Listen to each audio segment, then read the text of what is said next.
Hello, everybody, and welcome to the Modern Romantic Podcast, where we celebrate romanticism through passionate people doing incredible things. Hi, I'm hoping how much you know, how much you illustrate my life with your incredible presence. Hi, I'm Trey, and I'm joined by my co-host, Emily. Hello, I'm Emily, and I'm making an indelible mark on the hearts and minds of those around me. Oh, I love that. Yes! I'm trying.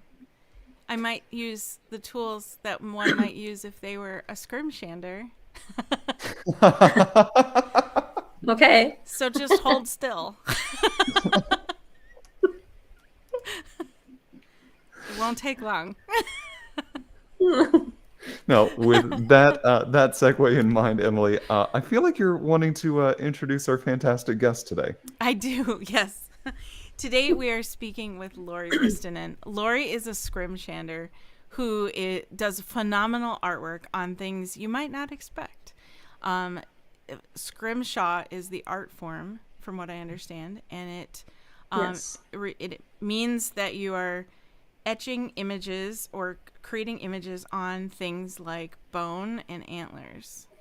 So anyway, welcome to the show, Lori. Hi. I'm glad to be here. Yay! This is the part where the doves fly and the confetti falls. Hey. Thanks for coming on the show. I'm so glad to chat with you today. So tell us though what scrimshaw is, because I feel like I didn't do that justice. Uh, Maybe I can't either. Basically, it's like etching or engraving kind of onto material, like the bone, almost anything but wood, metal, or glass. Okay. It's got to be sanded perfectly to a high and polished to a high shine, and then I'm using a needle, which I'm either just dots or lines to take the polished surface off to make it porous, and that's where my ink will stay, only where I've made a mark. So it's just back and forth that way. Easy. Okay. So most of your work I've seen is like black and white, or at least more black on lighter colored things, like, and it's on antlers and bone. Is that right? Antlers and bone. It's been done on like the whalers would do it on whales' teeth when they're downtime. I've heard that scrimshander is a Dutch word meaning idle fellow. I don't know if that's true or not, but it sounds like it. But it's been a lot of different materials. There was ivory, elephant tusks, and walrus and whale. But now there's all kinds of materials. The bones, the antlers. There's man-made materials. There's man-made like a fake ivory, artificial ivory. So there's a lot of different materials to work on. So I got a lot of things that keep my interest. Okay. So within that, like I would never think to put art onto something like that. But I guess that anything really can be a canvas. So my biggest thing is, how did you find out about Scrimshaw? Uh, Basically, it was my father-in-law told me. He had always gone to knife shows, and he bought and sold Finnish knives. He's Finnish. He would go to Finland, buy knives, and sell them over here. So he knew about scrimshaw. I didn't know about it. He told me that he heard the best thing to practice on was plastic spoons. So I kind of thought, yeah, yeah. And he kept after me, and I kept going, yeah, yeah. And finally, to get him off my back, I thought, okay, I'll try it.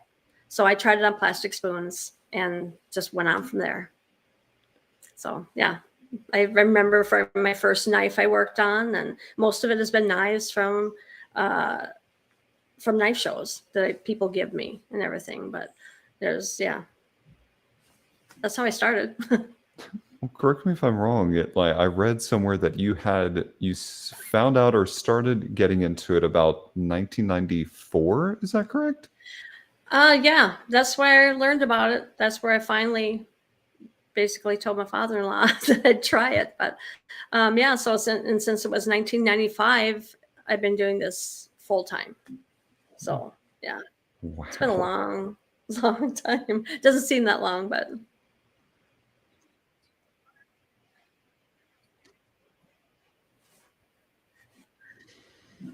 I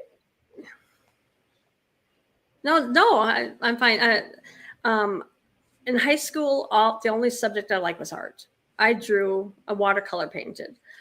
So yeah, I loved art, and so when I found this, it was great. It's great. So, but I don't do much for drawing and painting anymore, and this has been taking up all my time. Emily, sorry to interrupt you.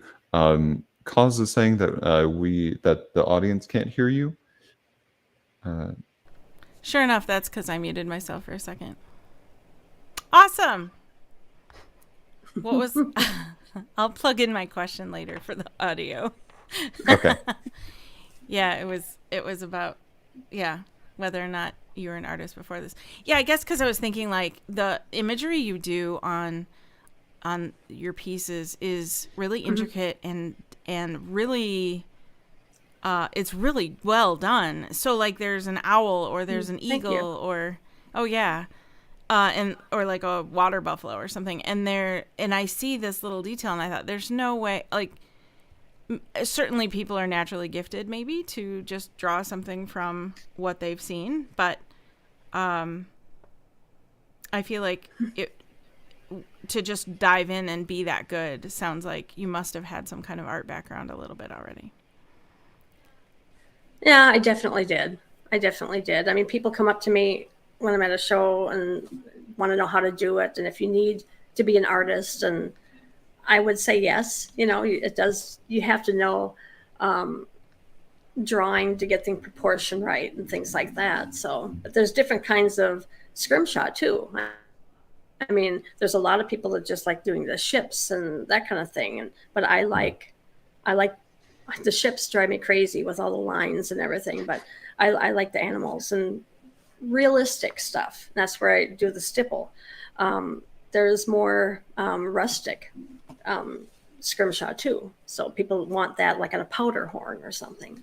But I'm picky. I like the detail. That's my favorite part about scrimshaw. I think that shows too, because your work shows such an amazing amount of detail and it's so well done. As far as the history of it, though, you brought up whalers. Is that where scrimshaw came from? I don't know if it originated with them. The whalers did it. Eskimos did it. Okay. You know, Eskimos would find, walrus tusk and thing. I'm not sure 100% where it started with, but I knew those two did it. And then, like I said, I knew the whalers did it. I mean, they would catch whales and they'd have the teeth and stuff. So sure. But yeah, they would scrim on those, and then I read that they would even so much as inlay like the ship's railings and stuff with scrimshaw. Oh, I don't know if that's how true that is, because they would take it when they did go to shore. They'd take whatever they did to barter for things. So it just seems like maybe they'd want to save that to go when they went to shore, but I don't know. I would practice on find out as much as sorry. But then that's wood. So right. Yeah, no. Right. Yeah. What out of all of the possible things that you could have ever worked on, what's been your favorite thing to scrimshaw? My favorite material would be elephant ivory, but that's a little bit more protected now. The laws have changed, but mammoth and mastodon ivory is great. There's buffalo horn, a water buffalo horn, which is black. I love that. That's one of my absolute favorites now, just doing the reverse. So, but I've worked at a lot of different materials, but yeah, I'd say right now it's maybe the water buffalo I like. That's really cool too. The color on the water buffalo is just, I love it. I do want to come back to it, to the water buffalo, but I'm kind of curious about how, if I were to just get just like a little block of mammoth or mammoth ivory, how much would that kind of go for? Just to kind of give me a ballpark idea. Oh boy, that's a hard question, because it depends on where you go. And I used to go to a knife show in Atlanta, And that was a worldwide show. People would come, a huge show, and things would be so much more expensive there. I really, right now, I really don't know. I don't buy ivory myself, and even with it being the laws have changed, but I don't buy. People usually give me their whatever they want scrimmed to me, and then I scrim it and send it back. So, but yeah, and I know it was, I'm trying to remember a while ago. I think it could have been. I don't know. I don't know. I want to say it was $200 a pound, but maybe it's been a long time since I bought anything. Oh, that makes sense, and I appreciate the honesty. I'm just always curious for those unique kind of material sorts of things. Sure. Yeah. I want to talk a minute too about the ethics with using ivory, because that's something that I'm sure our audience is thinking too, is like, well, ivory is supposed to be wrong, right? Or at least to some degree. There, you mentioned laws, and of course there are protections. There's also really old ivory, and there's ivory from elephants that have died naturally. So there are ways to use ivory that are probably more ethical than others. I don't know how else to say that. But also, like, I want our audience to understand that, like, you care about that, and that you're not out there, paying poachers for their ivory. So to speak. No, absolutely not. I mean, I love elephants. I mean, just to see them and everything. I'm all for not killing them. Definitely. I know they do in Africa will cull a herd because they're being a nuisance. But no, I'm not condone. I don't condone poaching at all. So no, but I also think that, I mean, they've they've burned stockpiles of ivory in Africa. Just burn it in just huge, piles, huge bonfires. And I always thought that was a mistake. People will disagree, but they should flood the market, and ivory wouldn't be as expensive, as people won't want it as much, or poachers won't make as much money. But that or even use the money then to help Africa, help the current population of elephants and things. I think there's a better use for it, but I don't have anything to do with that. So yeah, fascinating that they would just burn it, because I guess they can't sell it. I don't know. I don't like seeing that, but not because I want all the ivory myself to scrim, but I just think there's a better use for it. Sure. I do like the idea of flooding the market so that it would potentially put poachers out of business, or make it so that it's not what it is right now, and people couldn't charge what they do or make it as what it is. So yeah. Do you remember? Oh, sorry, Trey. Were you going to ask something? No, just something mulling around in my brain was kind of flooding the market for things, and makes me think of a little bit of the fashion industry, and how with certain fabrics for things, those go for so much more than others, and it's just because of that process. And like silks supposedly take much longer to craft and to create, versus maybe something like a cotton, based on resources and those sorts of things. And then to watch these incredible silks get used for a finite purpose, and then the remains are typically just kind of disposed of in some capacity. And there's I think that there's probably a better way to use it, to kind of the point you made earlier. Yeah, I don't know a lot about the fabric things, but I just hate seeing things wasted.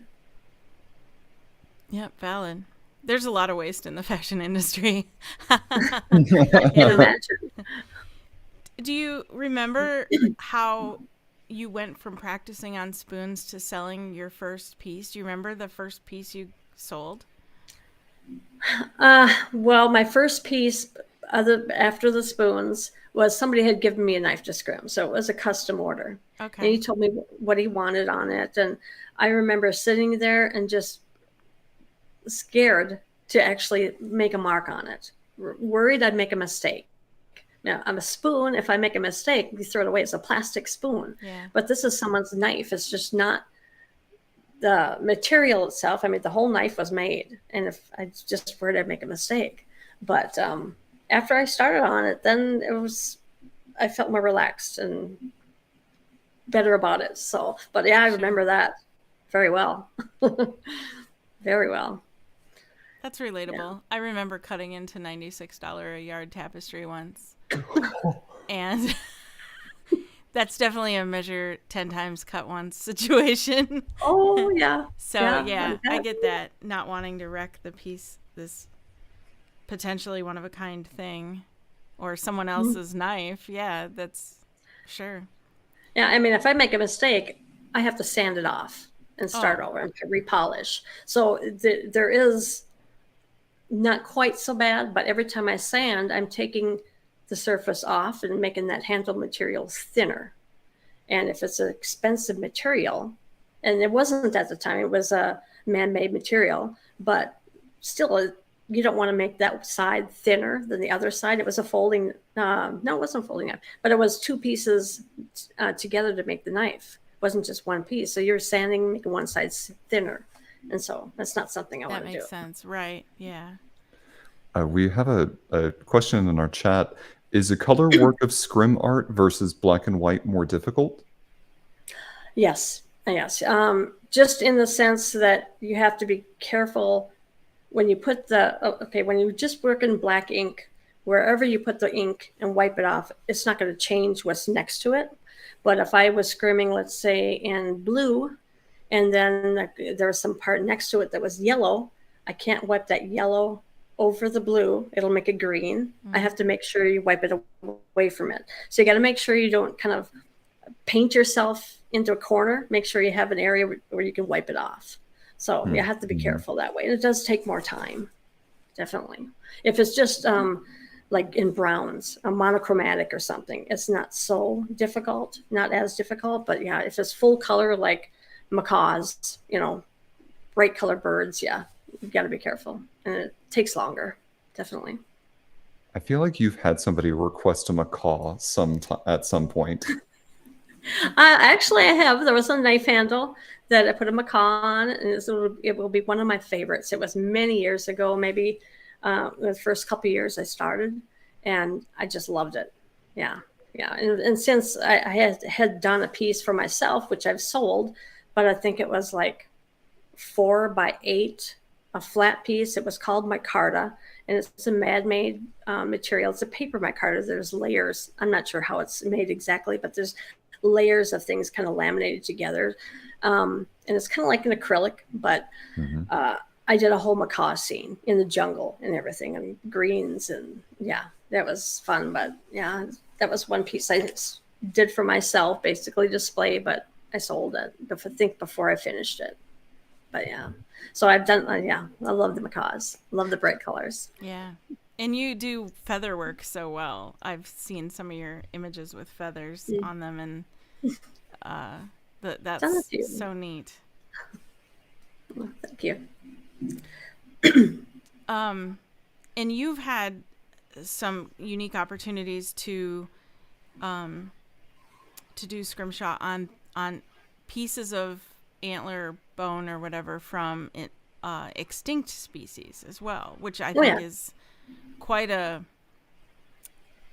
I feel like that's bigger than someone's knife that they could potentially replace.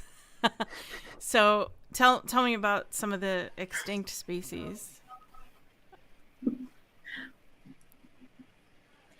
It's been, I've done some pendants for myself that I've sold, but from a woolly mammoth tusk, and people always think that's so cool, and I think it is cool too. I mean, you've seen pictures of woolly mammoths, they're not around anymore, but just to think that, this little piece of ivory came from one of those, it's just neat. I really like it. Whether it's the woolly mammoth or mastodons. I did do a shark tooth once, a pretty big shark tooth from, I don't know if it was from a megalodon or what, but it was a big shark tooth, and that was really cool too. It was harder. The material was a lot harder, but yeah, it was fun. It was a lot of fun. It's something different. I love that. I bet. This, with bringing up like the megalodon or the shark's tooth, and are there, if someone were to like try to get into scrimshaw, is there a type of material that you would recommend starting out with first? Maybe not plastic spoons, but maybe like their first official piece that you might recommend starting out as a beginner? Well, I've had many people ask me that at shows, or they say they've tried it and it was just too hard, and I always have to ask them what they tried on. And if it was like deer antler, it's not the easiest to do. If it was like cow horn, like it was a powder horn or something, that's definitely not easy too, because you're trying to draw a little curved line and it's got a grain to it. It can just get stuck, and so I've at the time, many years ago, I'd say the best thing to do it on, practice on, or to do it was elephant ivory. It's the softest. It's like a hot knife through butter. It just polishes great. But when it's harder to find ivory, there used to be scrimshaw kits you can buy with a little piece of ivory and a practice piece and everything. I don't know if they still sell that or not. The spoons are a great thing to practice on. I mean, it is plastic. You can throw it away, but it's not the hardest, or it's not the easiest thing to practice on. I've even done it on like a light switch plate, the plastic ones, it's like Walmart or something. It is a good thing to practice. It's cheap, but it's just not the easiest. So other than the elephant ivory, mammoth or mastodon ivory, the black buffalo horn, it's different, but then it's black, so it's just working opposite. So yeah, you just got to practice is the bigger thing, I think. You get a feel for the material, and I do like the deer antler now, and it's not as hard as like when I first did it. So Sure. It's just practicing, definitely practicing. Kaz in the chat said, in reference to like how I mentioned cutting into the $96 a yard tapestry, she said that's like leather. A side of leather can go for 300 plus, so it's definitely measure, which, yes. And also another question was, how long did your most elaborate project take? Early on, I know I kept track of my time, but I don't keep track of my time now. I charge by the square inch. I don't charge by the hour. I don't want to know how much I'm making per hour or losing per hour. Some things can take me, let's say, 40 hours. If I do the exact same thing again, it may take me 60 hours. It may take less. So I really don't know. The bigger projects I've worked on have been while I'm at a show, and they're my own thing. So it's maybe a couple weekends a year that I'll work on it. And it may take me a long time, but then people come back to the next show. Oh, you were working on that last year or the year before, or, so I try to work it on at home, but yeah, I don't know how long. Yeah. If it's in color, it's going to take a lot longer. So yeah, I can't even begin to answer that question. Okay. I've done some big pieces, but yeah. That brings me to the question I had been wondering too. And that was, if you seem to take a lot of commissions and a lot of people's personal items to work on. And I wondered how often you got to work on things for yourself or for your own art, or just because you wanted to do a certain animal's, image on something. Do you get a chance to do it?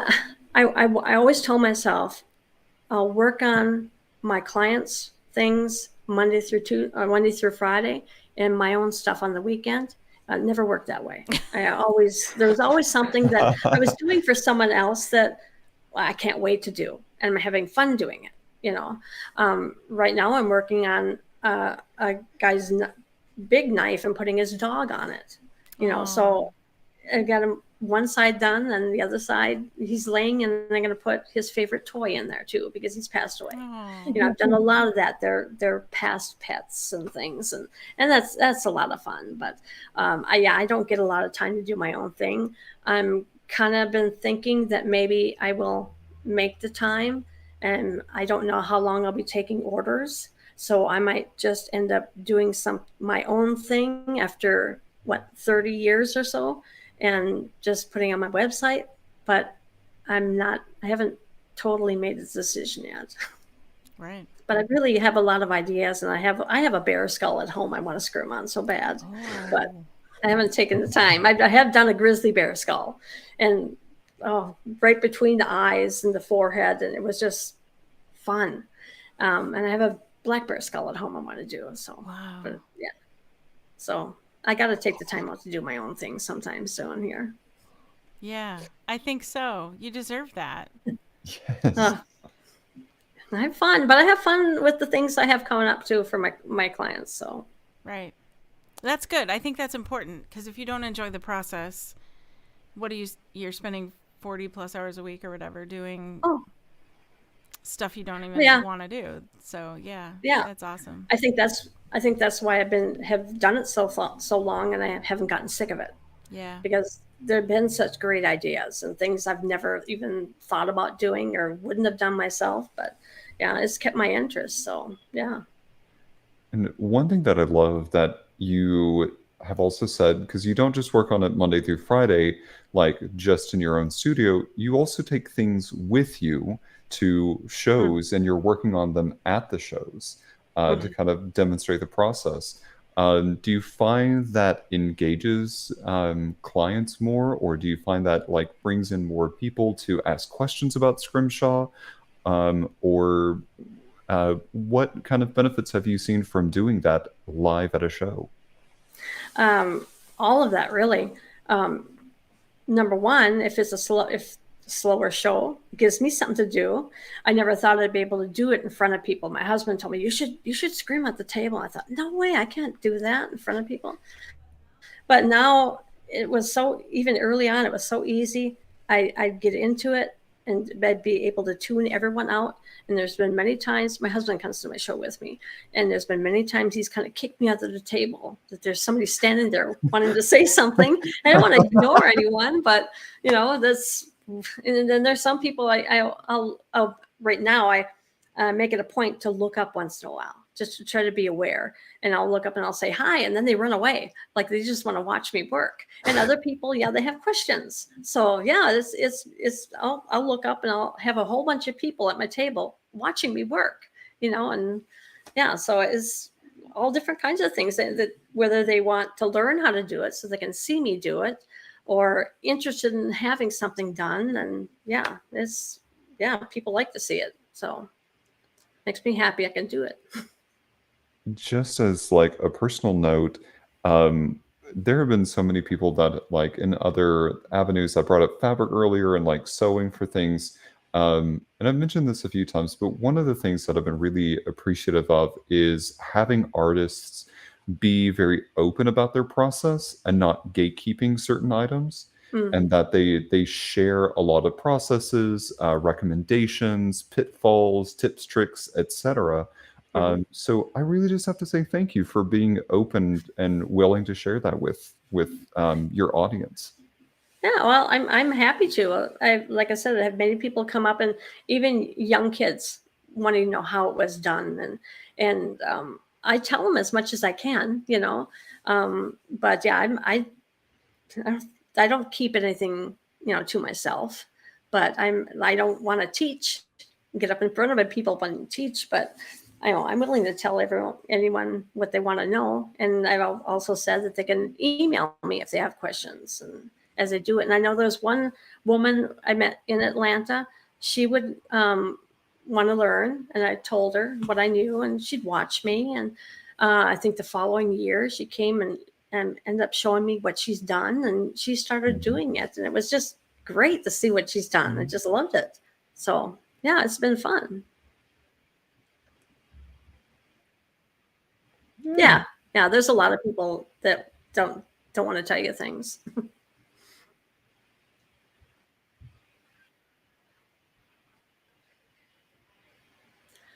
I really can't think of any. I mean, I've learned on my own. I did meet a scrimshander many years ago, first year, I think.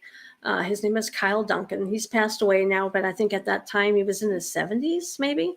But he gave me some pointers, and he insists he did nothing but just simple little pointers, like the size of a bear and how long I made the lines. It would be how long the hairs are.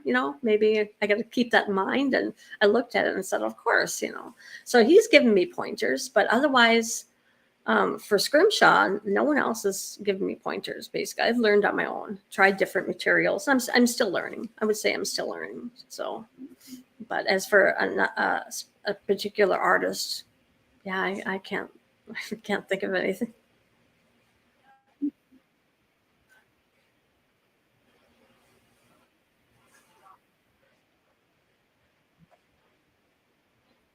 Mm. Yeah.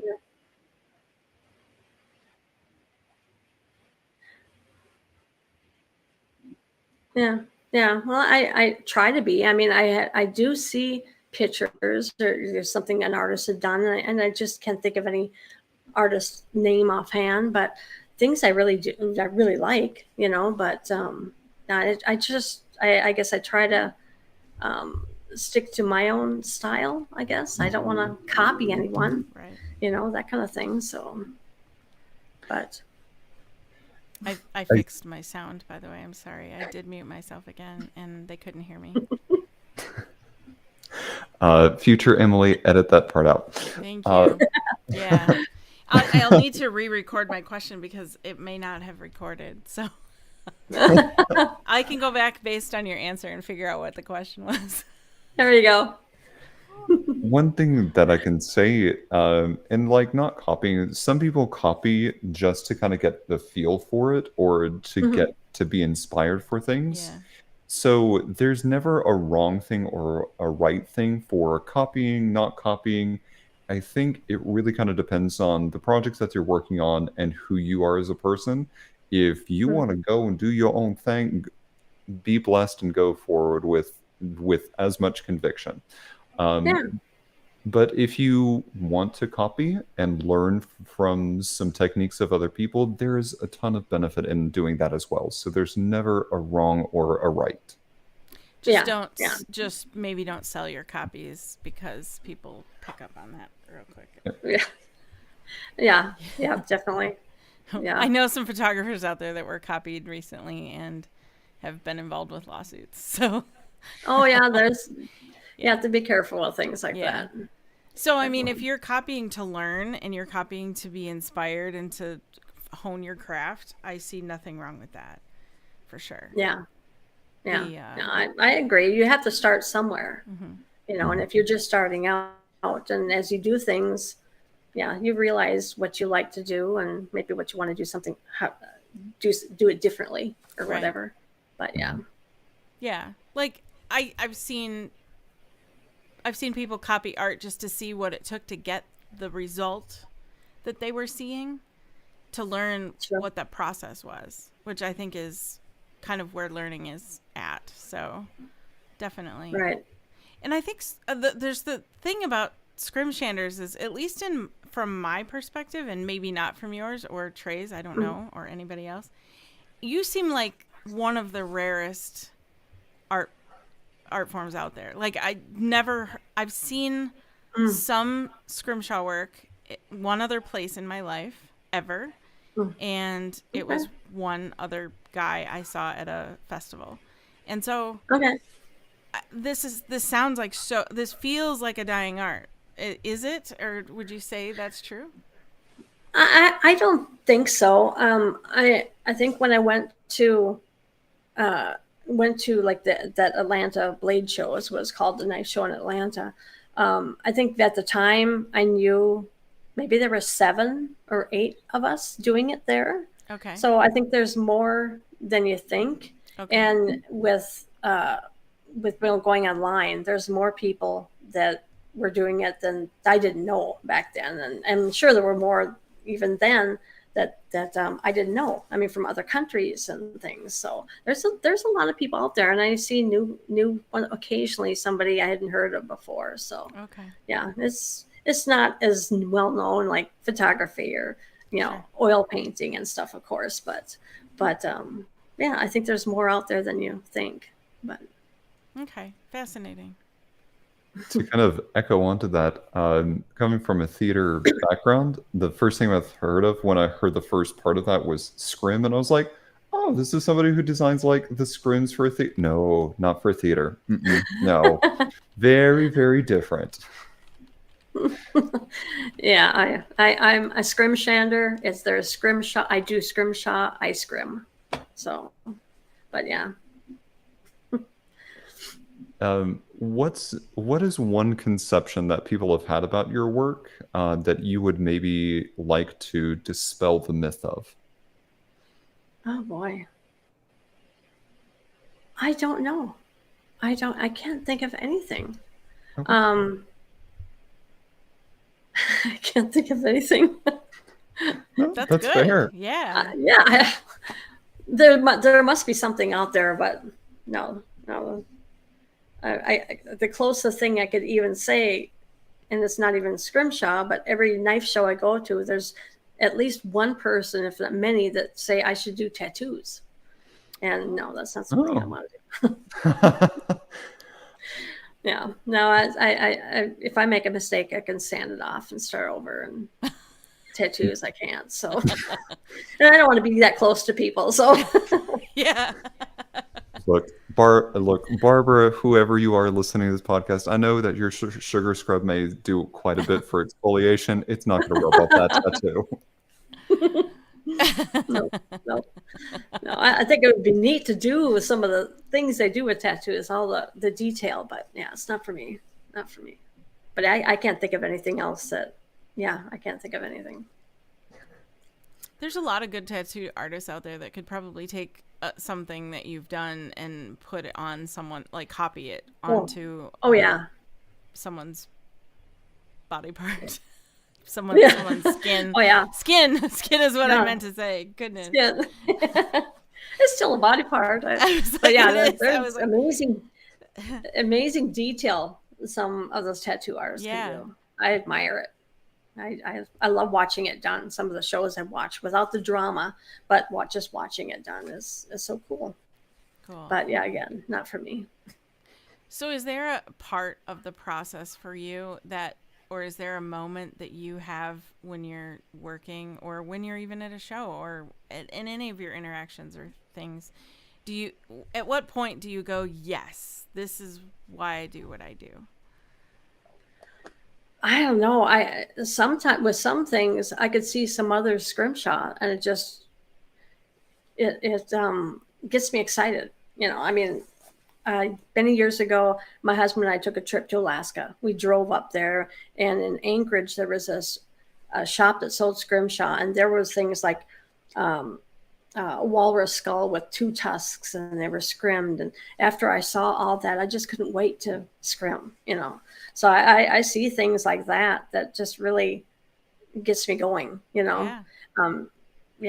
So sometimes just talking to people and they'll show me something that they've done or something. It's just creative that just, I love seeing about it. And yeah, so.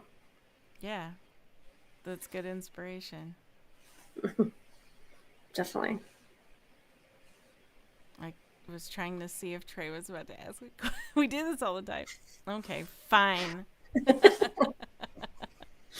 At least I didn't mute myself again. Now I get to edit that out too. That's how this works. So if I had, let's say, like a knife or a something, a sword handle. In my case, it would be a sword handle or a dagger handle. And how do you take commissions? Do people have to show up at this knife show, or do you? No, I've done things for people that I don't even know what they look like. Either it's through the internet. They email me, they get my phone number and call me. Sure, there's some I meet at a show. Maybe some knife makers will give me the knife. But I may talk to people. I may not give anything for a couple of years, but I tell people that they can send me the knife or just like meet someone at the show and they can tell me what they want on it. If I know the size of the knife handle or the object, I can, and what they want on it, I can, give them a good estimate and go from there. Other things they've told me, describe what they wanted. I've drawn it, sent it for approval. It's all different ways. But like I said, there's people I've never even met before. So it's all different ways. So, but yeah, what if they have go from a picture, or they'll tell me put whatever I want on it, but then I want to know something, what they like. Yeah. I don't want to put something they don't want on it, like a bunch of wood ticks crawling all over it or something, although I think that would be kind of cool, but it's a scrim, Right. but yeah. I guess there's two questions in one here. Kaz in the chat asked if you could do what you do on metal. No, it's engraving. It's a whole new set of tools and everything, which I have thought about engraving. I've thought about, I don't necessarily want to do all the scroll work, but the Bellino engraving, which is basically the detail I do on metal, I would love to do that. And it's always been in my head to maybe do that, but that's just a whole new set of materials. And what I'm doing now, I can do with a needle. So maybe someday, but that's different. So it would be engraving. Do you get people that try to bring you items that you can't engrave on then? Occasionally, the scrimshot. Occasionally, they'll show it to me, or ask me if it can be scrimmed. Not a whole lot. A lot of people seem to understand at knife shows. It seems like what can be scrimmed. There's a few that don't, but they'll ask, But I think I've scrimmed on maybe some wood like ebony or something that was really dense hardwood that can be polished, but I don't know if I did or not. I seem to remember the dust when I was scratching, it looked like more brown, so it could have been, but I don't know. I haven't tried it, but there's people have asked me, but I can scrim on, but tell them what I can. Yeah. And then, go ahead, Trey. No, go ahead. Another question from the audience was what your favorite piece to create was, if you have one. I don't have a favorite. I have a lot of favorites, but my favorite thing about scrimshaw and what I do is detail. I mean, I don't like insects, but I think scrimming them would be fun, all the detail. But I don't have a favorite. I love animals, but I've done all kinds of things. I've done portraits, people's children. I've done portraits, and that's a whole, that's harder. You have to make it look like them, not just like scrimming an Indian or an Eskimo, or something. Right. But I don't have I don't have a favorite. I don't have a favorite. Okay. So basically, bone and antler, and wait, I should clarify because you said you have a bear skull, so that's bone. Oh yeah, definitely. Bone, definitely. And antler, and ivory. Bone, antler, ivory. There's man-made materials like an acrylic. There's knife handles. There's artificial ivory. There's different names for that too. Different people made a different kind or whatever that looks really similar to ivory. But there's a lot of different materials. So, but yeah. So with all of this that you have going on, you've talked about the paints, you've talked about somewhat the process of it. When you get to the final part of that, how do you seal it, or how do you make sure that over time it doesn't just kind of like wear off? I don't seal it with anything. For the most part, scrimshaws for collecting. If I do it on a knife handle, they're gonna display it, and just for collectors. If even a necklace, if I scrimmed it and you wore it all the time, it will eventually wear off, unfortunately. I have done things where I've dipped it in like a non-yellowing polyurethane, and it seemed like it held up well, but it's not the best thing, so unfortunately it can wear off. I've had people say, I've scrimmed the knife for them and they say they're going to use it, they're going to use it deer hunting or whatever. And I've told them to let me know how long it lasts, because I told them it's going to wear off. No one's told me. He hasn't come. They don't get back to me. So I'm sure it's worn off if they kept using it. But yeah, it's for collecting, definitely collecting. And this one's something for like the bear skull I did. You're going to, set it and display it and that kind of thing. It's, and preferably not touch it all the time, but, Sure. So maybe the person who was using the knife for deer hunting just wasn't a very good deer hunter. Oh my. And they just didn't get any deer, so that the handle hasn't worn out yet. I'm kind of betting not. I'm not going to say that. I'm sorry, whoever you are out there. I apologize. I'm sure they either forgot about it, whatever. I don't expect them to, 10 years from then that, hey, it wore off. I'm like, oh, okay. Now who are you? So yeah. But, yeah.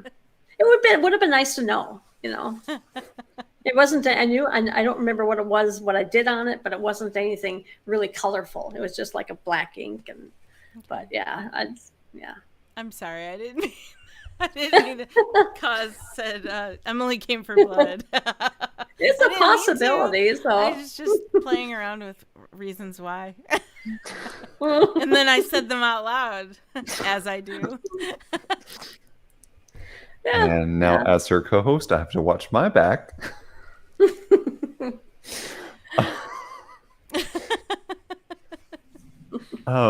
So you mentioned earlier in our podcast that you have like current projects, and that you mentioned that working on a water buffalo is one of your current projects. Can you tell us a little bit more about that?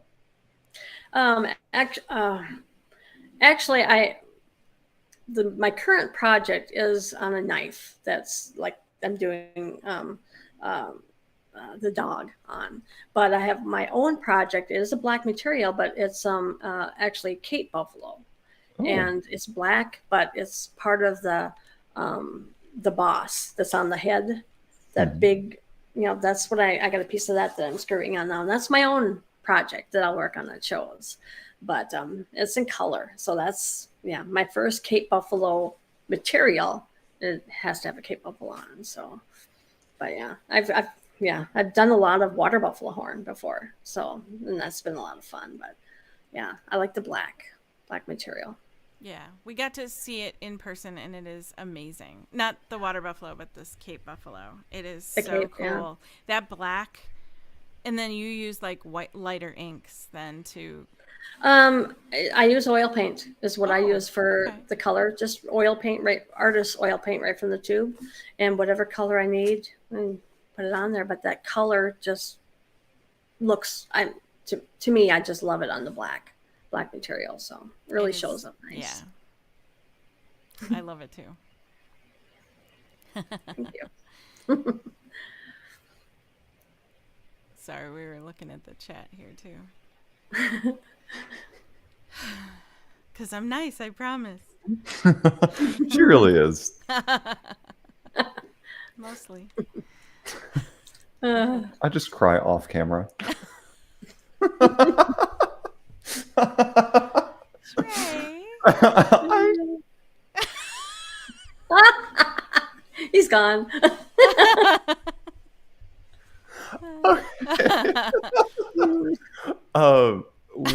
So like that particular material, with like black and with ivory, I know that there are concerns about what kinds of paint are going to show up the best and kind of the etchings for that. What have you found, like what kinds of scenes or pictures have typically worked out better on darker materials versus your lighter materials? Boy, I can pretty much do almost anything that I can do on the light color that I could do on the black. I have preferences. I mean, if I was going to do a polar bear, I would prefer doing on a light color. But it doesn't really matter that much. If I do a portrait of a person, I'd rather do it in a lighter color. I think it ultimately ends up looking better. But it would, you're getting into ivory and getting to like the mammoth and mastodon, there's other colors that come into the ivory. And sometimes it can be quite dark, like dark browns and everything. And then you got to be careful what you put on it, because some of it, whether you screw in black or you screw in white, it doesn't quite work. So you have to be careful just of the material itself, whether I would recommend screwing it or not.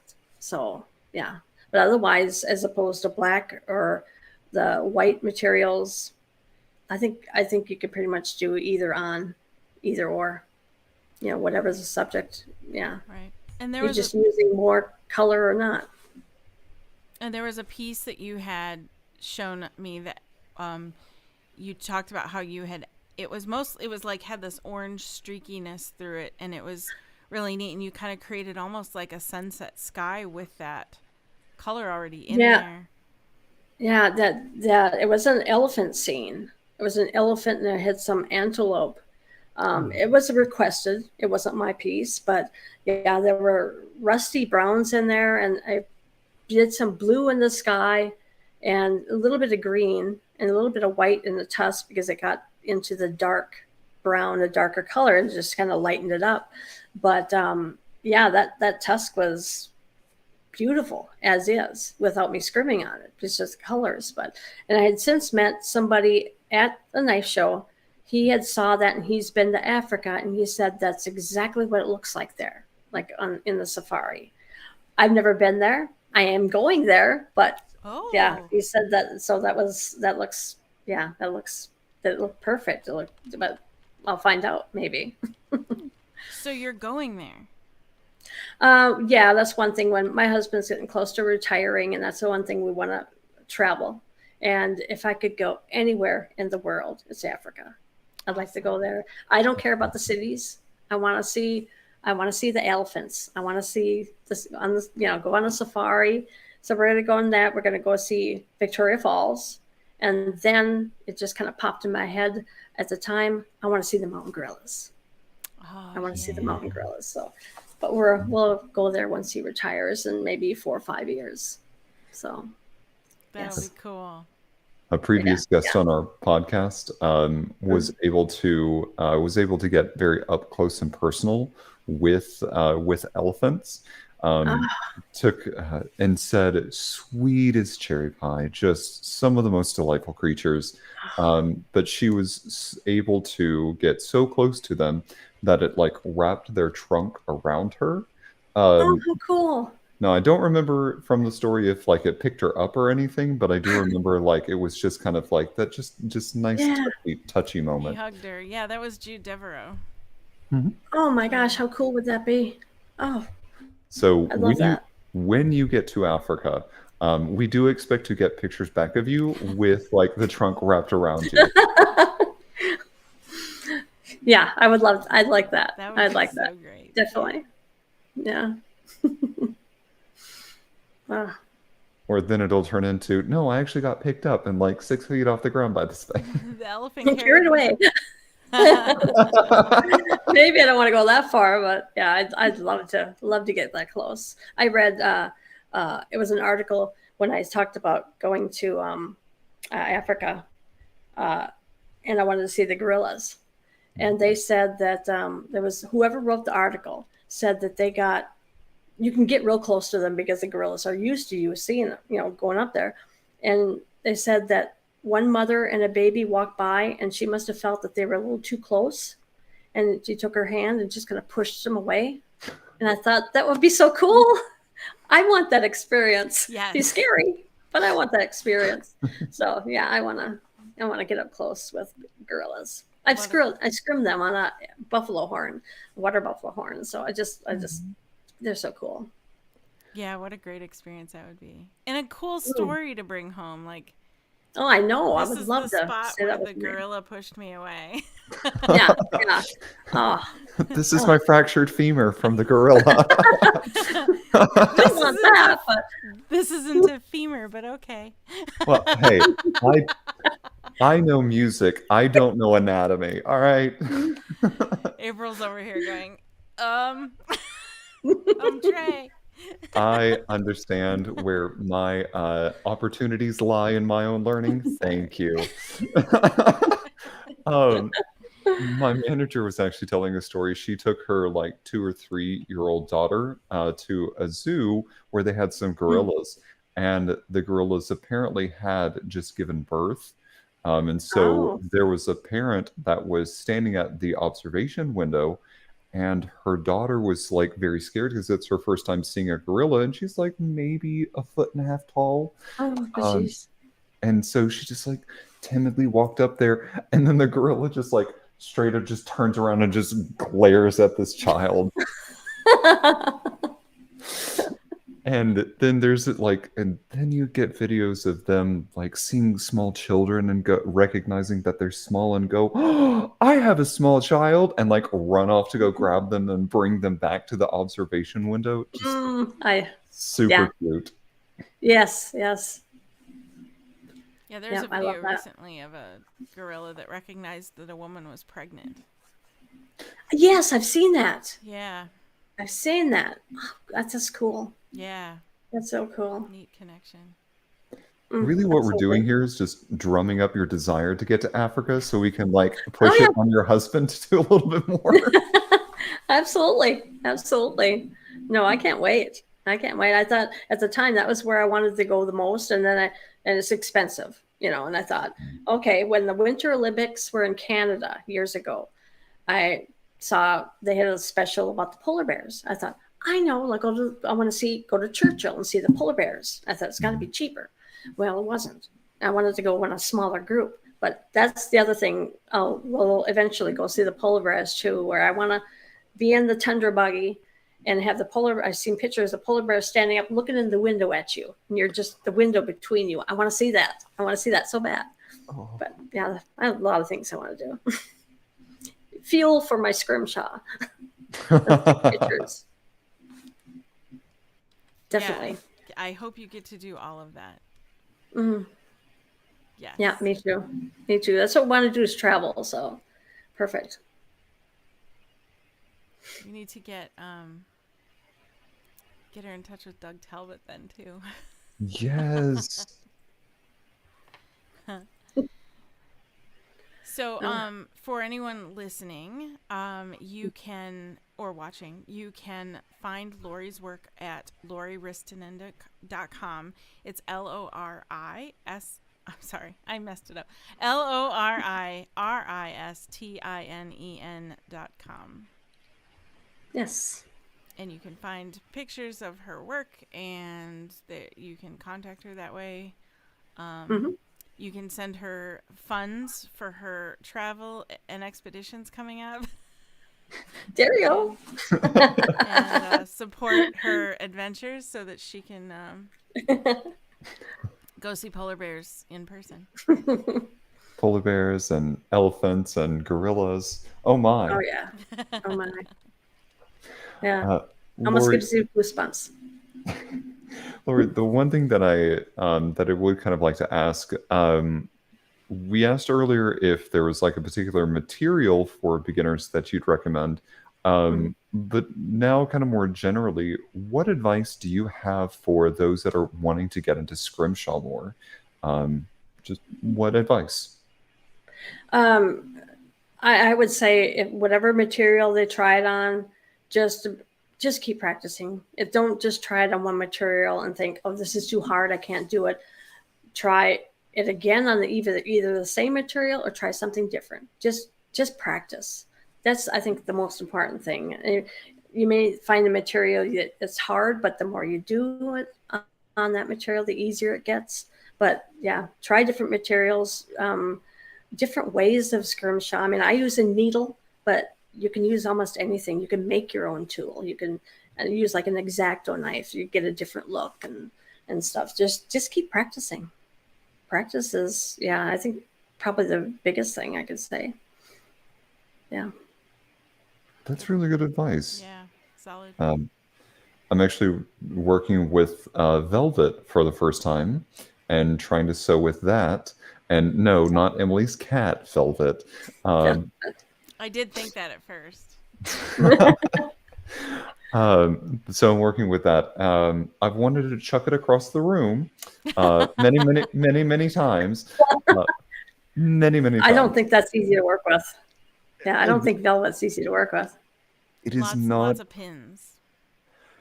And even with the pins, the fabric just moves, or like it doesn't stretch quite as much as like the lining fabric. So the lining fabric's kind of falling out. Anyway, that is my own kind of diatribe to work with. But to your point, the first time is not always going to be the best. So you just got to keep practicing with it. Yeah, absolutely. I mean, I could say I'm still practicing. I'm still learning. I still occasionally try something different, something new. So that's, you got to keep doing that. I love that. Yeah, you got to stretch yourself a little still and challenge yourself. Yeah. For sure. Yeah, absolutely. Other than your current project, are there any other creative avenues that you are trying to pursue right now? There's a lot of things I'd like to do, but I need the time to do it. So I like the engraving is always been in my mind, but carving, I'd like to do carving. I mean, I'd love to do like the wood carving of duck decoys, realistic ones, but I don't know if any of that will ever happen because I mean, I do enjoy scrimshaw. So, but one of these days, maybe, I don't know. I'm still painting and getting into that again, but I don't know when I'd find the time. I'm enjoying what I do now. Absolutely. That's awesome, though. Yeah. When you get into engraving and you're now making multi-million dollars, we'll have to have you back for that. Right. Gladly. Please sponsor us. We love you. Lori, I really do have to say that having you on today was incredible.